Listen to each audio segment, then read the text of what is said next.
Los trovadores eran poetas y cantautores. Por las calles de pueblos y villas entretenían a los señores. También en espectáculos privados a señoras y caballeros de las cortes. Componían canciones sobre el amor, la política y el mundo. Daban sus opiniones. Sus historias aún se recuerdan. Tenemos hoy aquí al maestro de trovadores para enseñarte a contar historias mejores. Hola, Oscar. Hola, ¿Qué Iker. tal? ¿Qué tal? Muy buenas, muy buenas. Vaya introducción, casi podrías explicarlo tú mejor. Vaya presión. Y con rima y todo, y con poesía, qué barbaridad. Lo he intentado siguiendo las instrucciones, bueno, siguiendo tus podcasts y el Sí, contenido sí, que sí. generas. He intentado hacer algo que estuviera a la altura del invitado que tenemos hoy. Muchísimas gracias. Sois demasiado generosos. Nada, está. Al final es lo que hace una historia, ¿no? Conecta y es algo diferente y llama la atención. Y capta el interés y a partir de ahí, pues oye, luego lo que podamos hacer, pues ojalá esté a la altura de la Ya te introducción. digo, una Vale, vale. historia editor, ¿eh? Antes de empezar con la entrevista a Oscar, la semana pasada hablamos con Santiago Torre, un experto coach y formador de ventas, y le trajimos al podcast, le hicimos un verdadero examen a ver cómo respondía a nuestras objeciones de ventas, y lo cierto es que aprobó, pero con muy buena nota. No os perdáis la entrevista. Ujú. Así es, así es. No os perdéis la entrevista y antes de arrancar, recordaros que estamos en tendencierosindustriales.com, en Instagram, en YouTube. También estamos en LinkedIn. Nos podéis encontrar en prácticamente todas las plataformas de podcasting, ¿eh? Al igual que también al invitado de hoy. Además, si os suscribís en nuestra newsletter, estaréis al día de los nuevos episodios y los nuevos posts que vamos publicando semanalmente. Ya sabéis, registraros ahora mismo ya en tendenciosindustriales.com. Entra y regístrate ya. Y sin más, Arrancamos motores. ¡Actores! Hoy tenemos a un invitado de lujo con nosotros. Estoy convencido de que no seremos capaces de hacer las introducciones majestuosas que hace él en su podcast, pero es verdad que cuando me enganché a los podcasts hace ya unos años fue uno de los primeros podcasts que escuchaba y todavía lo sigo haciendo porque aporta un valor incalculable tanto en los podcasts que hace él solo como en las entrevistas que lleva pues cada semana.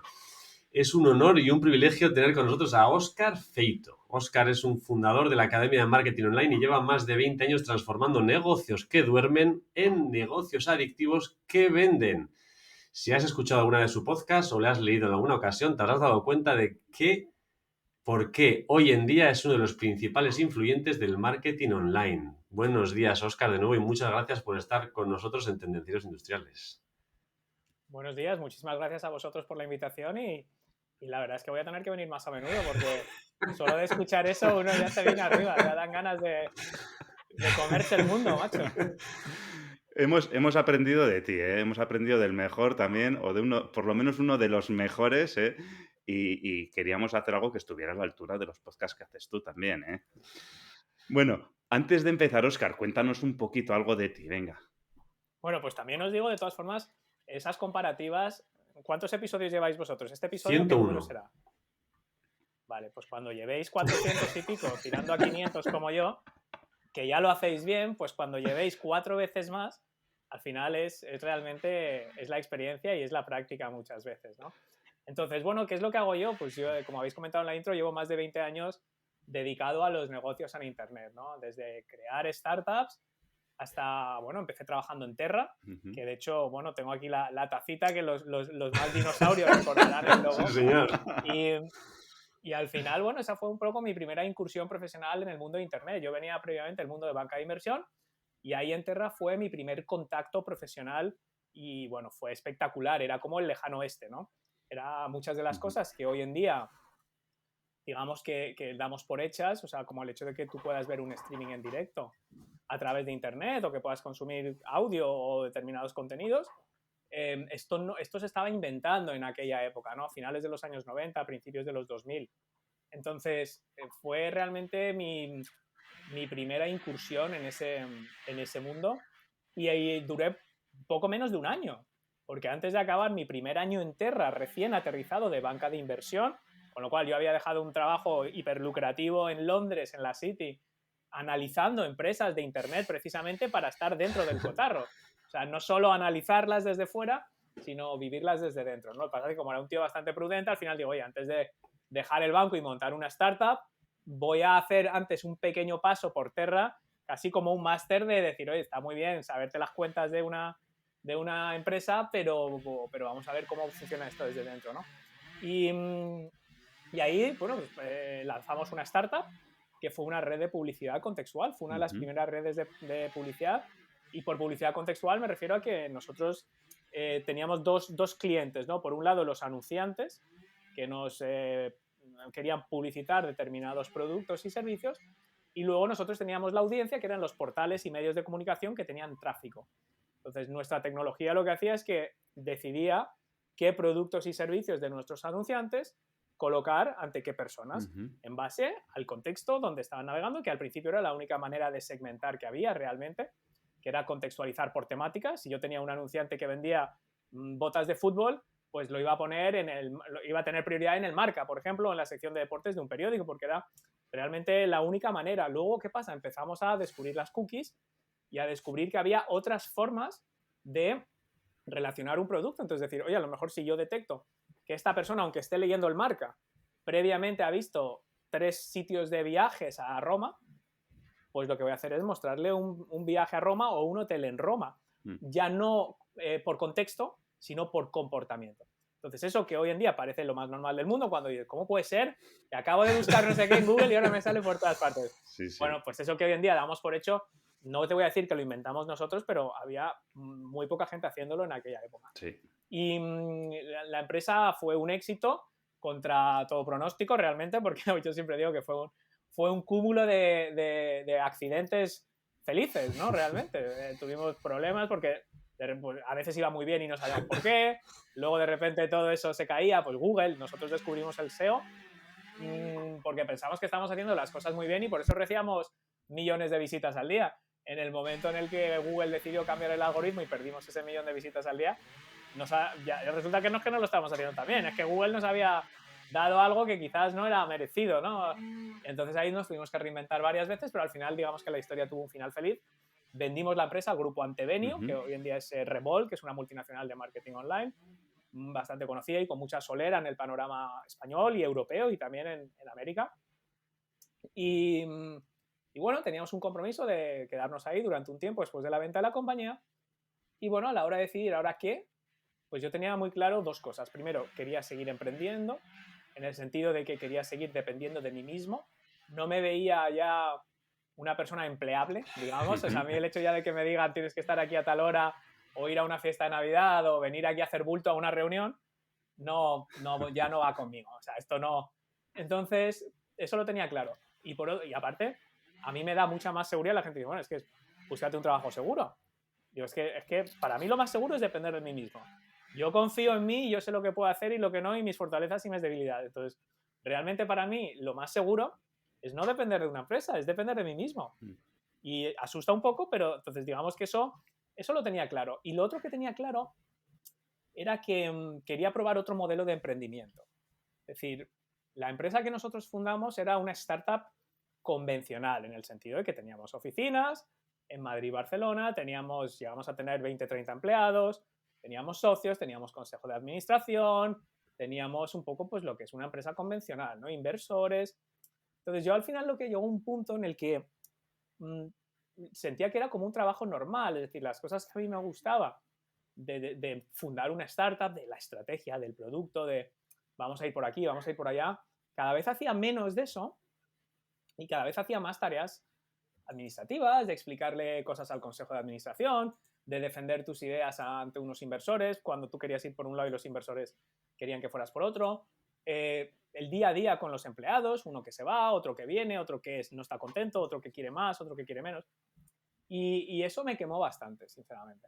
Entonces digo, bueno, ¿qué puedo hacer para aunar un poco estos 2 objetivos de seguir emprendiendo y al mismo tiempo no tener la rigidez de una empresa que, aunque sea tuya o en parte tuya, al final hay una serie de obligaciones bastante potentes a medida que vas creciendo, son mayores, ¿no? Efectivamente. Entonces yo, por ejemplo, yo no me podía coger un buen día e irme de vacaciones porque tenía que abrir la oficina o tenía que dejar a alguien encargado. Si sonaba la alarma, pues me llamaban a mí. Si la señora de la limpieza coordinaba conmigo. O sea, había muchas cosas del día a día que yo me sentía realmente prisionero de mi propio negocio muchas veces, ¿no?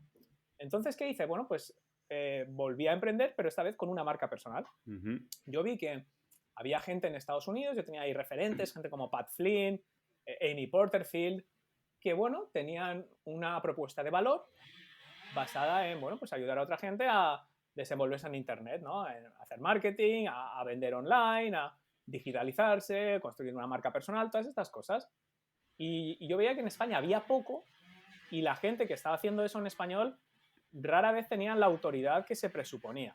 Y era gente que te está enseñando cómo emprender online y lleva 20 años de profesor en la universidad. Entonces, claro, eso no es... O sea, que no te digo que no tengan los conocimientos, pero yo pensaba que podía genuinamente aportar algo por la experiencia real y, por tanto, la autoridad que yo podía traer de este tema, al menos en teoría, para que te concedan el beneficio de la duda inicialmente. Luego, a partir de ahí, pues tendrás que demostrar si en efecto pues, les puedes aportar ese valor a tu audiencia o no.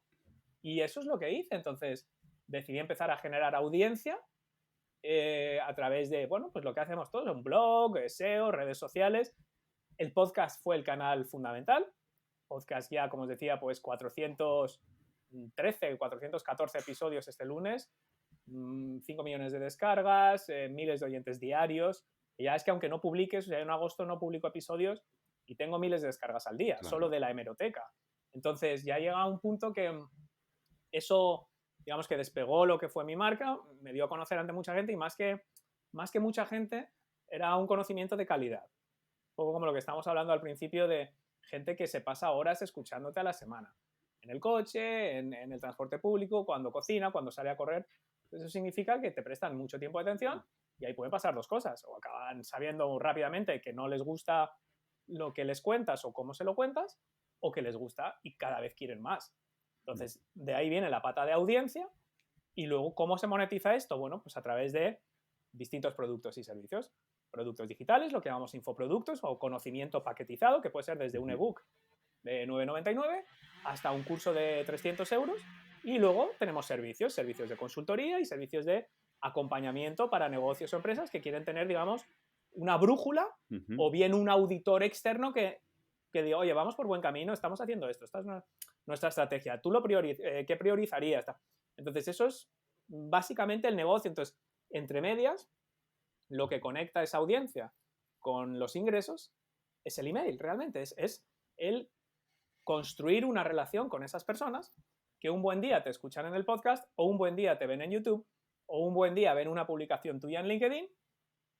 ¿Cómo pasamos de ahí a que alguien te compre alguno? Producto o servicio. Cualquier negocio, ¿eh? O sea, mi negocio realmente es B2B, pero a mí me compran empresas. A mí me compran empresas o profesionales independientes que están construyendo su marca. Entonces, ese punto intermedio es el email. Y dentro del email, las historias juegan un papel fundamental para que esa gente que inicialmente llega a ti por un egoísmo, decir, oye, yo tengo esta necesidad, este problema, y esta persona parece que me lo puede resolver. Ahora, la idea es convertir eso en, sí, efectivamente, esta persona me lo puede resolver, quiero pasar más tiempo consumiendo el contenido de esta persona, haciendo las formaciones de esta persona, haciendo consultorías con esta persona. Esa es la clave. El salto no es directo entre que alguien te descubre y alguien te compra. Entonces, todo lo de en medio es donde yo creo que está la salsa mágica del email y del storytelling que estamos Exactamente. Hablando. Hoy vamos a entrar ahí a todo lo que está en medio, como dice Óscar. Había alguna pregunta que no habíamos puesto, Óscar, pero que ya nos la has respondido, que era cómo inicias tú todos los podcasts. O sea, que ya nos has comentado pues de dónde llegan los leads y de dónde llegan los ingresos. Entonces, ahora todo eso que está en medio que hemos llamado storytelling, ¿por qué es tan importante el storytelling? Bueno, a ver, al final el storytelling, vivimos en un mundo donde realmente hay infinidad de estímulos, ¿no? O sea, hay miles de datos de la cantidad de estímulos que tenemos, ¿no? Entonces, yo creo que a la hora de tomar decisiones de compra, las personas no se mueven solo por la racionalidad. Es decir, hay un componente emocional. Es decir, muchas veces nosotros tomamos una decisión de compra emocionalmente y luego la justificamos en base a decir, bueno, no, es que está muy bien de precio, es que, fíjate, es una oportunidad muy buena. Entonces, tenemos que las emociones son clave para tomar decisiones, incluyendo decisiones de compra, pero también decisiones de si yo voy a escuchar el próximo episodio de tu podcast, o si yo me voy a apuntar a tu webinar, o si yo voy a ir a esta reunión que me estás convocando, por ejemplo. Entonces, tenemos esa pieza, ¿no? Ahora, si yo soy capaz de provocar ese tipo de emociones a través de mis contenidos, es como una puerta de atrás hacia la transacción. Es decir, tradicionalmente nosotros intentábamos racionalmente decir, mira, contrata mi servicio, compra mi producto por esto, por esto, por esto y por esto. Tiene esto, incluye esto, esta es la descripción, estos son los beneficios, estas son las características. Entonces, bueno, esa persona le puede entrar o no. Entonces, el storytelling lo que hacemos es un poco es ir por la puerta de atrás. Es decir, voy a utilizar las historias para despertar o provocar unas emociones que pueden, por ejemplo, bajar las barreras, bajar las reticencias, que una persona se baje ese escudo protector que tiene y eventualmente acercarle a una decisión de compra. Entonces, las historias, al final, provocan esas emociones, ¿no? Aparte, toda la vida se han utilizado las historias, como habéis comentado en la introducción, porque son una forma fácil de explicar conceptos difíciles. Es decir, tú cuentas una historia con una moraleja, con un concepto, y realmente es muy fácil de entender en lugar de tener que estar explicando detalles, ¿no? Con lo cual ahí también es importante. Y otra cosa que tienen las historias es que cada uno las adaptamos a nuestra propia realidad. Si yo te cuento una historia que había una chica en la sala de espera del médico y que estaba muy triste y tal, tú te vas a imaginar tu sala de espera. Tú te vas a imaginar esa chica. O a lo mejor es una familiar, a lo mejor es tu pareja, a lo mejor es alguien que ha tenido un problema. O sea, todo eso a ti te va a crear unas imágenes en la cabeza, con lo cual, si yo te digo mi producto tiene estos módulos y tiene esto y cuesta esto y tiene estos features y estos beneficios y esto es tal, yo no estoy dejando sitio a que tú interpretes eso en tu realidad. Mientras que una historia sí. Es lo que tiene, ¿no? Cada uno la adapta a su propia forma. Y eso es lo que las hace realmente tan poderosas, ¿no? Esa capacidad de adaptarla a la vida de uno mismo, a la realidad de uno mismo, ¿no? Y eso vende, realmente vende. O sea, que esto no es una moda, ¿no? Es una cosa que funciona, ¿no? Nos puedes certificar entre comillas, que funciona, ¿no? Sí, mira, a ver, aquí yo me había apuntado, realmente hay, aparte de todo esto que os he dicho, hay estudios científicos reales donde meten a una persona en una máquina de resonancia magnética, en un escáner, y están empezando a monitorizar un poco qué pasa en el cerebro de esa persona cuando escucha una historia. Historias felices, historias tristes, historias que provocan distintas emociones, porque hay muchas emociones. Entonces, lo que está demostrado es que cuando se escucha una historia y se provocan esas emociones, determinadas áreas del cerebro se encienden. Esas áreas del cerebro que se encienden son las responsables de producir lo que se llama el cuarteto de la felicidad. El cuarteto de la felicidad, estamos hablando de la segregación de oxitocina, serotonina, dopamina y endorfina. Entonces, eso está absolutamente demostrado. Funciona, es decir, esas emociones se generan cuando se escucha una historia, cuando se lee una historia. Pero más allá de lo que yo os he dicho, de que, bueno, que las interpretamos y tal, hay un ejemplo claro, y yo creo que lo mejor es contarlo con una historia, ¿no? Y ahí hay una historia curiosa de una cosa que pasó, y pasó el 14 de mayo de 1994. 14 de mayo de 1994, estáis riendo porque probablemente lo habéis leído esta historia ya, la habéis visto porque es una que descubrí hace poco y me pareció fascinante. Estadio de Riazor, en Coruña, el Deportivo se juega la Liga contra el Valencia. El Deportivo era un equipo que había estado en primera ya, pero casi era un recién ascendido en esta etapa, y le estaba compitiendo la Liga al Madrid-Barça, que como siempre pues eran los titanes, ¿no? Se jugaba la Liga en el último partido contra el Valencia. Entonces, 0-0, minuto 88, pitan un penalti a favor del Depor. Y bueno, imaginaros la situación, ¿no? O sea, el Depor puede ganarle la Liga de estas de los campeones, ¿no? Entonces, bueno, las estrellas habituales del Depor no aparecen, ¿no? Los que se supone que tienen que asumir la responsabilidad en esos momentos no están. Y hay un tío que pasa por ahí, que es el Miroslav Djukic, que coge el balón y dice, aquí estoy yo. Se le ve tenso, sabes el vídeo y da agonía a verlo, da angustia a verlo.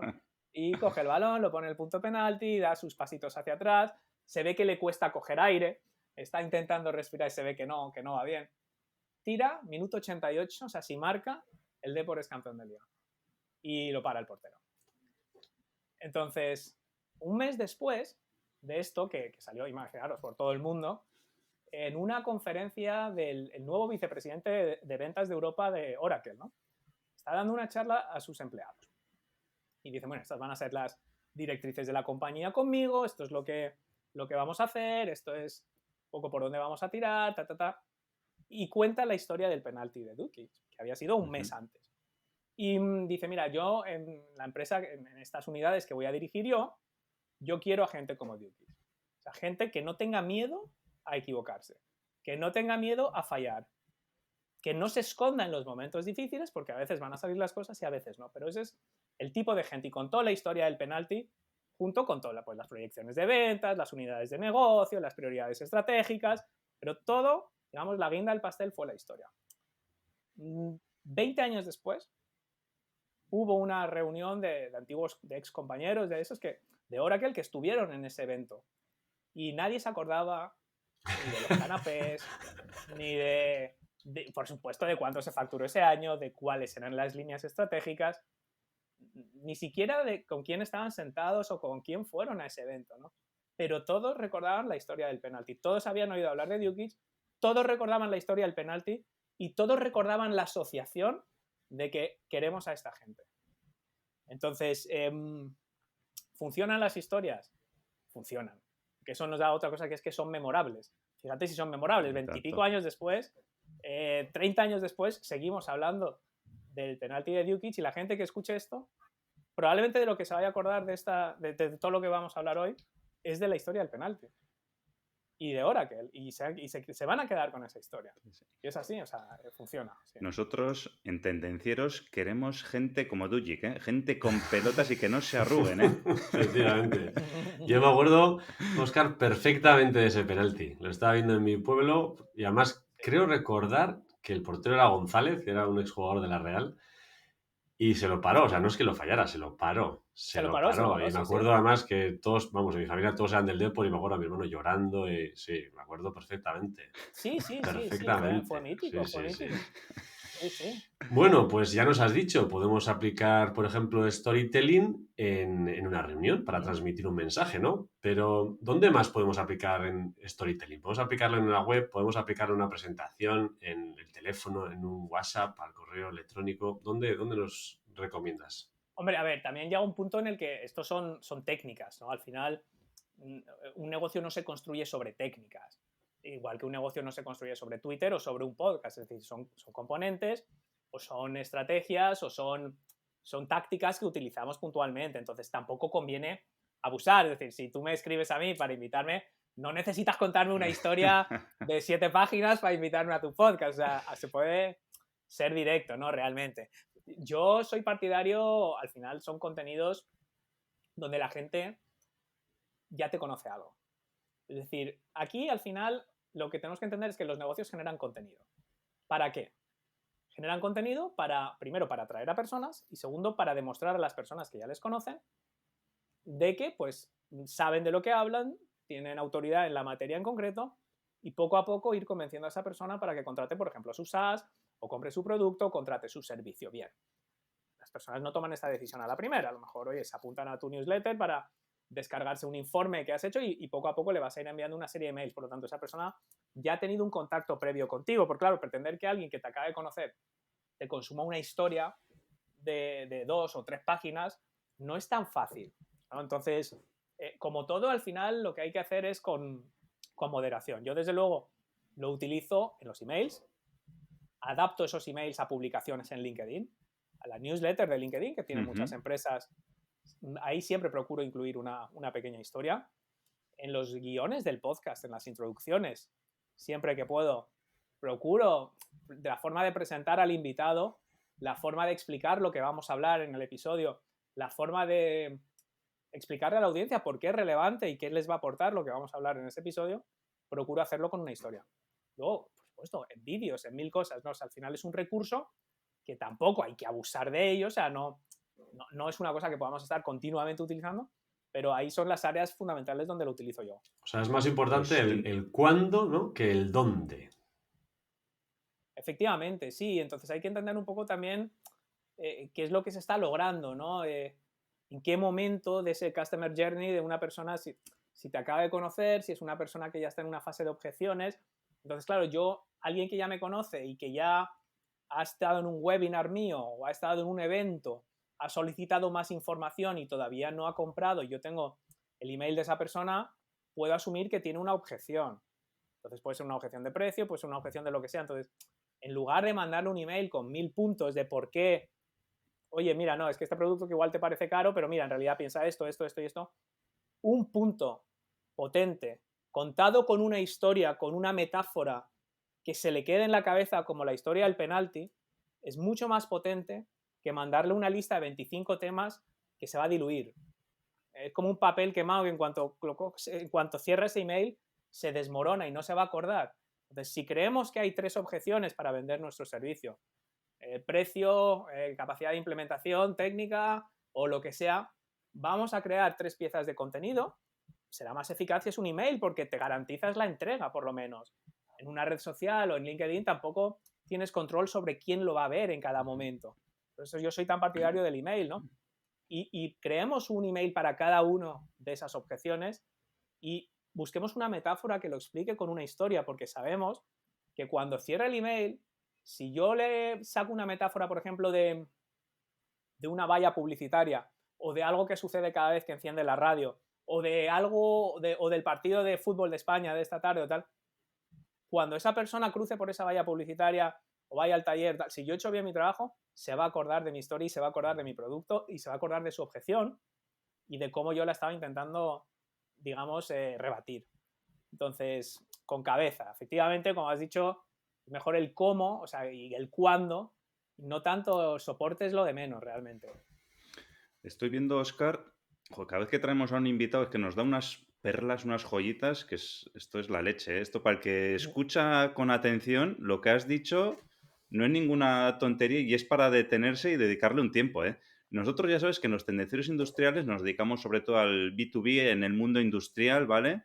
Y además, por si fuera poco, somos muy técnicos, somos muy concienzudos y nada, marketingianos, pues ya te imaginarás que esto de vamos bastante directo al grano, ¿eh? Y encima cometemos el error que dices tú, bueno, el error entre comillas, ¿vale? La forma de hacer nuestra es decir, oye, pues este es mi producto, estas son mis ventajas, estos son tus beneficios, ¿no? Y esto que has dicho, pues a mí me parece súper potente, ¿eh? De cara a las personas que estamos en el mundo B2B, ¿no? Oye, enfócate, prueba a enfocarte de otra manera. Igual consigue resultados diferentes, ¿no? Sabes que tienes esa objeción, que además lo ligamos con el mundo de las objeciones y las ventas, ¿no? Sí. En lugar de intentar tratar los 20 beneficios y las 20 objeciones todos de una vez, enfócate en uno y desarrollalo y cuenta una historia. Y es que, ¿cuál es la mayor objeción que tienes? Esta, pues enfócate en esa y cuenta una historia, desarrolla una historia sobre esto, que eso le va a calar mucho más hondo a tu cliente, ¿verdad? Y a la persona con la que te estás comunicando. Me parece Sí, al súper final, potente. yo, de la gente más reacia a aplicar este tipo de cosas, por eso me interesó también estar hoy aquí con vosotros, es precisamente en negocios que se consideran más serios, más formales, más profesionales, más de ingeniería, de venta de B2B, de fábrica, de este tipo de cosas, ¿no? Pero en realidad hay que entender una cosa, que el marketing y las ventas realmente va de personas. Esto es lo que tenemos que entender. Cuando la gente dice, no, es que yo tengo un negocio B2B, vendemos cables o fibra óptica y lo vendemos a grandes empresas o a mayoristas o tal, es B2B puro. Pero tú no vendes a la empresa. Es decir, hay un director de compras o una responsable de compras o una señora en operaciones o un señor directivo que se va a reunir contigo, que va a tener una necesidad, que va a tener unos problemas. Si nosotros somos capaces de entender cuál es la necesidad de esa persona, somos capaces de agitar el problema, es decir, poner el dedo en la llaga, echar sal en la herida de las posibles consecuencias de no resolver ese problema que tiene esa persona, de presentarle nuestra solución y de rebatir las posibles objeciones. Al final es que no es marketing, es un negocio. Sí. Es vender. Y entonces para vender hay que entender a las personas y comunicarse con ellas. Entonces, en un mundo en el que rara es la vez que no haya decenas o cientos o miles de empresas vendiendo exactamente lo mismo que tú. Igual de bueno. Sí. Muchas veces no va a ser idéntico, pero igual. Mira, mis cursos de marketing son buenos, lógicamente. Yo pienso que son buenos. Pero no sé si son los mejores del mundo. Estoy seguro que hay mucha otra gente que también hace muy buenos cursos de storytelling y de podcasting y de todo. Ahora, en un mundo donde hay tanta oferta, ¿cómo te vas a diferenciar? No solo por decirle a la gente tus ventajas. Mi curso de podcasting tiene tantos módulos y en este módulo vas a aprender esto y en este lo otro y en el otro también lo tiene y los otros 10.000 también. Entonces, a no ser que seas un monopolio, que te da igual, entonces te da igual vender, te da igual todo porque van a venir a ti, hagas lo que hagas, oye, esto es lo que vale y punto pelota, pero cada vez hay menos negocios en esa situación. Entonces, la clave es la cara B de la propuesta de valor. La cara A es la que todo el mundo entiende, de oye, nosotros producimos esto, fabricamos esto y esto es lo que aporta y esto es lo que resuelve y somos muy buenos por esto y por esto y por esto. Vale. Eso es la cara A de la propuesta de valor y como decíamos antes, el cliente de forma egoísta se va a centrar inicialmente, se va a aferrar a eso. Ahora bien, rara vez toman la decisión espontáneamente, inmediatamente, a la primera. Hay un proceso de maduración en el que van a comparar, van a ver otras cosas, van a hablar con gente, van a seguir consumiendo contenidos, informes, estudios. Entonces, si nosotros en esa fase presentamos una segunda cara de la propuesta de valor, que es lo que podríamos llamar marca personal o marca corporativa, es decir, el cómo vamos convenciendo a esa persona de que nuestro producto o servicio es el mejor para aliviar o mitigar esos puntos de dolor que puede tener su empresa, su negocio o él mismo, al final van a ir con nosotros. La cara, digamos, sí, la cara que decías, ¿no? Digamos, sirve para vendedores o para compradores de Excel o para compradores máquina, ¿no? Pero es que al final no vendemos a máquinas, vendemos a personas. La cara sirve para gente que ya sabe exactamente lo que quiere, cómo lo quiere, cuándo lo quiere, y la decisión es puramente una decisión de precio o de algo muy específico. Pues ahí da igual lo que tú vayas a hacer, es una persona que va a comprar por precio. Entonces, si las tuberías que vendes tú industriales son iguales que las de al lado, pero cuestan un 0,5% menos, pues ya puedes contar todas las historias que quieras. Sí, sí. Lo que pasa es que hay un 90% de personas que no tienen claro lo que van a comprar. Si no es más alto el porcentaje. O sea, por ejemplo, si yo entro en una página web de un coach, de un consultor de ventas, o de un formador en ventas de estos que van a las empresas a vender. Entonces, ¿cuál es un error que yo veo a menudo? Tú solo me estás dando lo que yo llamo una opción de continuidad. Y esa opción es rellena este formulario y te hago un presupuesto para ir a formar a tu empresa. ¿Y si todavía no estoy seguro? ¿Y si me siento incómodo que me llames porque pienso ya que me vas a vender algo? ¿Y si por eso no te quiero dar mi teléfono? ¿Qué hago? Lo único que puedo hacer es guardar tu página en favoritos y a ver si hay suerte y vuelvo otro día. Y ya está. Pero es que esto es el 90% siendo generosos. Sí, sí. Más bien 95% para arriba. Gente que entra en una web. Nadie entra en mi web y me contrata una consultoría de buenas a primeras. Nadie. Muy rara vez. Mejor alguien que viene recomendado, eso sí. Pero alguien que solo por yo tener una web bonita, con un producto, un curso online o una consultoría, nadie. Cada vez que yo vendo algo, miro de dónde ha salido esta persona. A veces llevan semanas, meses o incluso años suscritos a la lista, abriendo esos emails, leyendo y consumiendo esos emails. Sí. Porque hay gente que tarda semanas, otras meses y otros años en tomar una decisión. A veces incluso tardan ese tiempo en darse cuenta de que tienen un problema o que tienen una necesidad. Sí, sí. Luego, cuando tú ya sabes el problema que tienes, la necesidad, las soluciones disponibles, la solución que mejor encaja contigo, y solo es una cuestión de precio, bueno, ya estás muy avanzado en ese Customer Journey. Entonces, ahí a lo mejor necesito ya otro tipo de recursos. Muy bien, nos has contado ya, bueno, nos has centrado que, por ejemplo, los correos electrónicos es una parte muy importante porque es una conexión directa con la otra persona. Nosotros, pues los técnicos comerciales, pues estamos continuamente transmitiendo a clientes, pues a veces por teléfono, en entrevistas en directo y a veces pues también por correo electrónico. Cuando usamos un correo electrónico, nosotros en conexión con el cliente, ¿podemos usar storytelling? ¿Cuándo sería interesante utilizar storytelling? ¿Al inicio del camino? ¿Al final? ¿A la hora de rematar la oferta? Yo creo que es indiferente en este caso el momento, es que venga al caso. Uh-huh. Que venga al caso una historia donde emocionalmente pueda estar relacionado con ese paso que tú quieres que dé el cliente en la segunda fase de la relación. Y me explico.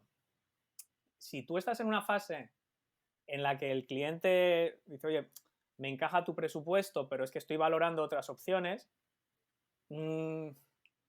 ahí viene al caso decirle, dice, no, tú tranquilo, valora, normal, pero déjame que te cuente rápidamente. El año pasado, cuando fuimos de vacaciones a Zahara, como todos los años, nos tentó mucho un apartamento que parecía la leche porque tenía piscina, tenía jacuzzi, tenía tal, y además costaba 500 euros menos que el que solemos ir.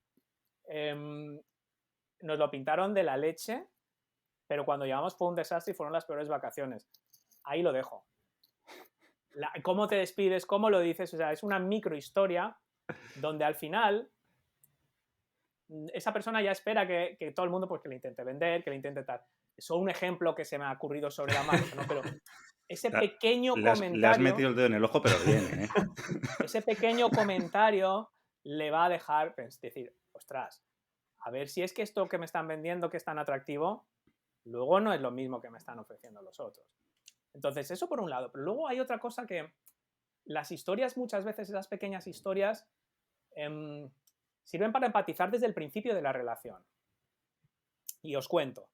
De hecho, el podcast de hoy, el minisodio mío de hoy es de eso, ¿no? Es una historia que, también os lo cuento con una historia, cuando yo tenía la empresa, costaba mucho conseguir reuniones con los grandes directores comerciales de las grandes empresas. Yo quería ir a ver al director de marketing o de publicidad que maneja un presupuesto de millones de euros en cualquier gran multinacional y no sabía ni quiénes éramos, ni nos recibía, ni nada. Y lo mismo con las agencias suyas de publicidad. Con lo cual, al final, lo que acabé haciendo fue inventándome un email de un ayudante. Era una secretaria, que me lo inventé, Margarita Durán, no me preguntes por qué.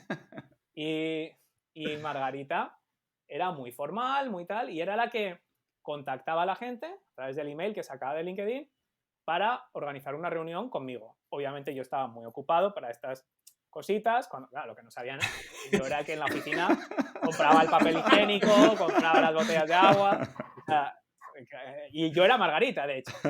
Entonces, Margarita, primero tenía ese aura de, oye, yo soy la asistente personal de este fundador de esta startup, que es muy importante, pero otra cosa que hacía era siempre investigar un poco en redes sociales sobre esta persona. La gente pone todo en las redes sociales. Y es muy fácil tirar de ese hilo y ver que esta persona hace kitesurf en Tarifa. Todos los veranos, o el verano pasado estuvo en kitesurf. O que va a su pueblo que está en Lozoyuela. O que o que le encanta House of Cards. O que está obsesionado con Stranger Things. Es que es muy fácil hoy en día encontrar estas cosas. Entonces, Margarita, aparte de ser una ayudante virtual muy diligente y muy educada y muy profesional, siempre dejaba caer una pequeña postdata o al principio del email. Primero de todo, que sepas que yo también hago kitesurf, no en Tarifa, pero nosotros vamos a Bolonia. Algo que no suene tan básico como a mí también me gusta el kitesurf. Sí, sí. Esos pequeños detalles, yo no sé si sería por eso o por Margarita, o seguramente por la combinación, hacía que la inexistente Margarita cerraba más del triple de reuniones que yo. Entonces, esas micro, que no es ni una historia, porque no tiene un inicio, un desarrollo, un nudo, un desenlace, un conflicto, un antagonista, no tiene nada de eso, pero se sale de lo habitual. Y entonces se establece una conexión que enseguida te eleva por encima de todos los demás. De forma subconsciente, emocional, 100% emocional. Sí, sí. No hay una racionalidad de esto, pero es así como funcionamos las personas. Ya sientes una sintonía con esa persona porque hace kitesurfing, también hace kitesurf. Es así, es que es así, es Sí, inevitable. sí. Y además tiene un asistente también, ¿eh? Como yo. Ya, Eso también, ¿eh? también. Así que sí, es. Entonces, siempre que se pueda y que venga el caso, hay que ver qué tipo de historia y cuándo y qué es lo que queremos obtener. Mm. Es decir, qué es lo que queremos sacar de eso. Y hablando también de correos electrónicos, tú también recibirás muchos correos electrónicos también, o verás muchos correos electrónicos. Relacionado con el storytelling, ¿qué errores son los que cometeríamos si nos ponemos ahora a escribir un correo? Bueno, pues voy a contarle yo una historia a mi cliente de cómo llegué yo aquí y cómo este producto Sí. le va a mejorar su vida, ¿no? ¿Qué error cometería yo ahí crees que debemos evitar? Pues mira, yo creo que el primero es uno de planificación, de investigación, y ya no solo con las historias, es con cualquier tipo de contenido. Vídeos, Instagram o TikTok o LinkedIn, o sea, cualquier tipo de contenido que se genere, incluyendo un email, con o sin una historia. Y es no tener los cimientos bien analizados. ¿Qué son los cimientos? Los cimientos son: ¿cuál es el problema que le quita el sueño a tu cliente por las noches? ¿Cuáles son las consecuencias de no resolver ese problema? ¿Cómo sería su mundo ideal si tuviera una varita mágica y ese problema no existiera? ¿Y qué es lo que le está impidiendo resolverlo? Por ejemplo, ¿qué experiencias ha tenido en el pasado? ¿Cómo lo ha intentado resolver? Pues, por ejemplo, ahora estoy trabajando con una empresa que tiene varios centros de psicología. ¿No? Pues a lo mejor la gente ha ido a un coach, a lo mejor la gente ha comprado un libro de autoayuda. Ahí sería el obstáculo de decir, bueno, otras cosas que ha probado no le ha funcionado. O tiene el estigma de ir al psicólogo. O tiene, bueno, pues problema, agitación, mundo ideal, transformación deseada, o sea, la imagen del antes y el después, y las barreras que le han impedido. Entonces, el principal error de las historias, al igual que cualquier otra cosa, no es la historia en sí. La historia puede estar muy bien, pero si yo luego lo conecto con algo que es irrelevante para ti, porque yo no he hecho ese trabajo de investigación, de entender cuál es tu problema, por qué te afecta, cómo te gustaría ese mundo, por mucha historia que yo te cuente, no va a ser relevante para ti. Pues la historia es potente no tanto por la historia, sino por con qué lo estoy conectando, con qué pain point, con qué dolor, con qué producto, con qué imagen de una realidad diferente que podría tener tu empresa o tu cliente. Eso requiere una investigación. Sí. La historia no es mágica. Igual que TikTok no es mágico, Instagram no es mágico, Twitter, un podcast. Al final, todo esto son canales que usamos. Sí. ¿Para qué? Para conectar con una audiencia, demostrarles que somos conscientes de sus necesidades y sus problemas y demostrar nuestra capacidad para resolverlo. Claro, si no tenemos esa base, claro, la historia puede ser muy divertida, pero no es relevante, entonces no va a ser memorable, ¿qué más le da? Sí, sí. No está bien atada. Está bien atada. Sí, en el fondo lo que dices, ¿no? Una cosa es, como suelen decir, la necesidad expresada, ¿no? O lo que yo expreso, y otra cosa es lo que realmente me afecta, ¿no? ¿Cuál es mi necesidad real, ¿no? Por decirlo de alguna manera. Entonces, claro, si nos quedamos en lo que expresa el cliente y no en lo que realmente desea, ¿no? Pues esa es la investigación que hay que hacer previamente, ¿no? El Eso principal es como error. Lo que decía, claro, el Dr. House, que todo el mundo miente. Entonces, al final, hay que entender muy bien cuando el cliente te está diciendo esto es lo que quiero, qué es lo que te está diciendo en realidad. O sea, es casi más importante lo que no te está diciendo que aquello que está verbalizando, ¿no? Y eso es una investigación. O sea, lo del avatar del cliente ideal y entender y profundizar y crear ese retrato robot de tu cliente no es una chorrada. Eso es una cosa... Ahora, asumiendo incluso que tenemos eso, quizás el error más burdo son historias de cartón piedra. Son historias que son como donde prefabricadas. Ni siquiera intentan, sí, sobre todo que no intentan conectar a través de las emociones. ¿Qué quiere decir esto? La gente dice, perfecto, ya lo pillo. Lo escuché ayer en un anuncio en la radio y dije, esto me lo tengo que apuntar como ejemplo de una historia mal contada. Era algo así como, ahora lo que está de moda es aprovechar los pantalones de tu abuelo. O sea, no sé de qué era el anuncio, ¿no? y digo, pues será de Vinted oye, compra, si no tienes abuelo, compra los pantalones en Vinted o en Wallapop o tal, ¿vale? Eso sería lógico. Sí, sí. Pero no, era de una autoescuela o de un jamón. O sea, el salto no lo habían hecho a través de emociones, lo habían hecho a través de esa palabra o concepto. Y eso es como, te voy a contar una historia. Fíjate, estaba leyendo el periódico y el otro día se estrelló un avión. Si haces mi curso, tú no te estrellarás. Ese es el error ya de implementación, que aunque el fondo sea bueno, aunque hayas hecho la investigación, es muy burda la conexión. ¿Por qué? Porque no estás yendo a una emoción. Explícame qué significa estrellarse. Explícame todos los sueños rotos, toda esa gente que se levanta con una ilusión y de repente quedan truncadas.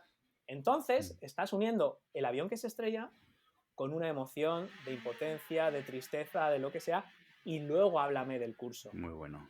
Pero cuando haces el salto solo porque hay una palabra común, el otro día estaba paseando por el curso de un río, compra mi curso.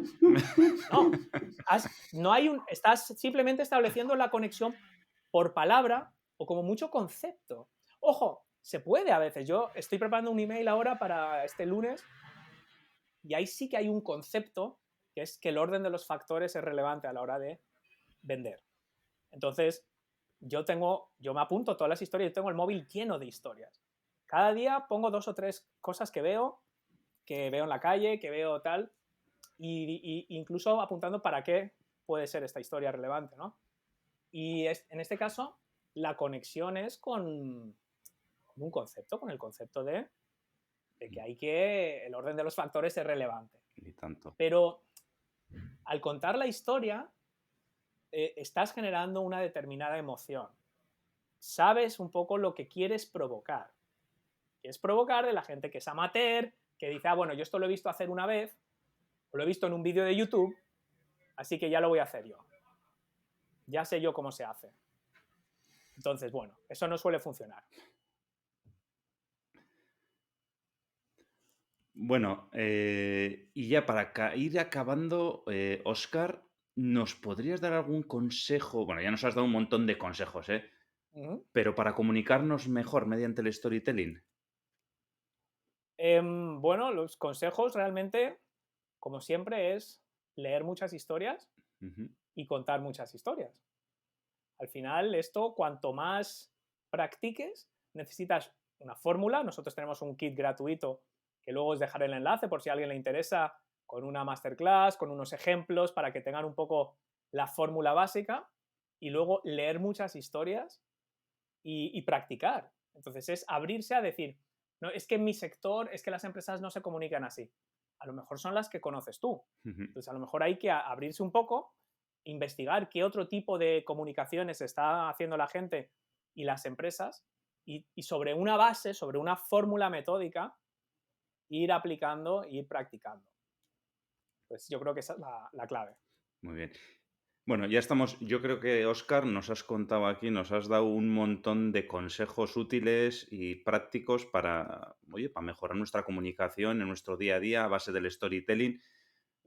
¿Qué libro, qué blog, qué podcast, aparte del de marketing online, que ese también nos lo puedes decir, recomendarías a los tendencieros industriales que nos están escuchando?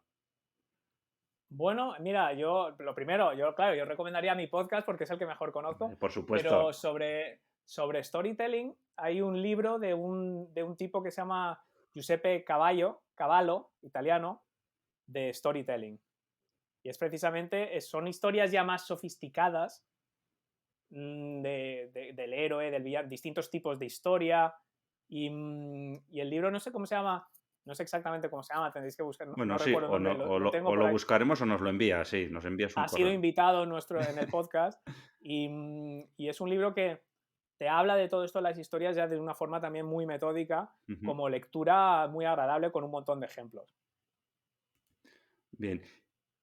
¿Alguna recomendación más que nos quieras decir?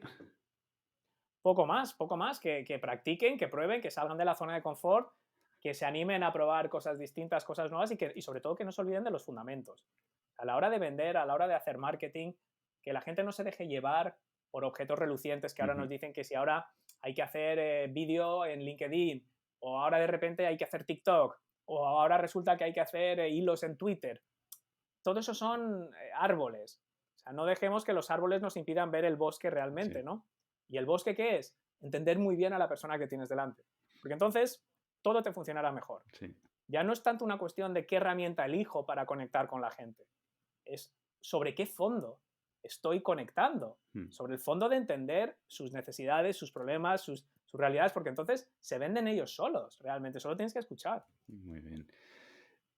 ¿Alguna recomendación de persona que te gustaría que entrevistáramos en Tendencieros Industriales?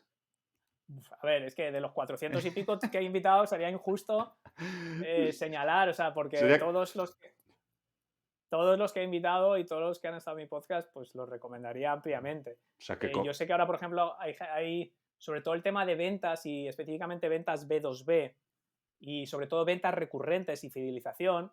Hay un tío que se llama Pablo Herreros, que lleva más de 25 años también en este mundo y empezó trabajando en un estanco con 16 años, con lo cual el tema de la atención al cliente lo tiene casi desde pequeño y está haciendo cosas interesantes. Entonces, seguro que os puede dar alguna pistilla también. Muy bien.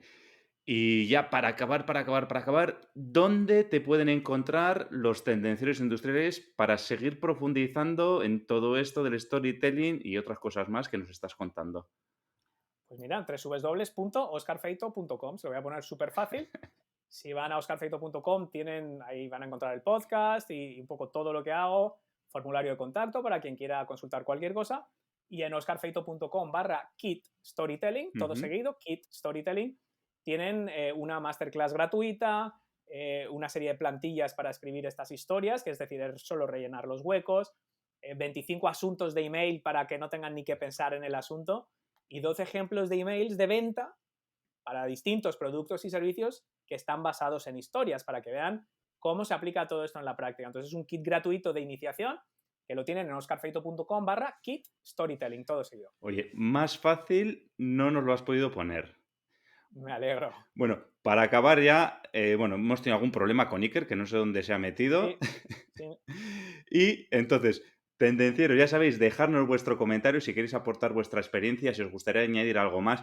Os dejaremos el link de Óscar Feito en comentarios, ¿vale? Para que podéis ir a visitarle, para que podáis profundizar en el tema del storytelling. Ya sabéis, darle recomendaciones, darle al me gusta, 5 estrellas, para que el contenido le aparezca a más gente.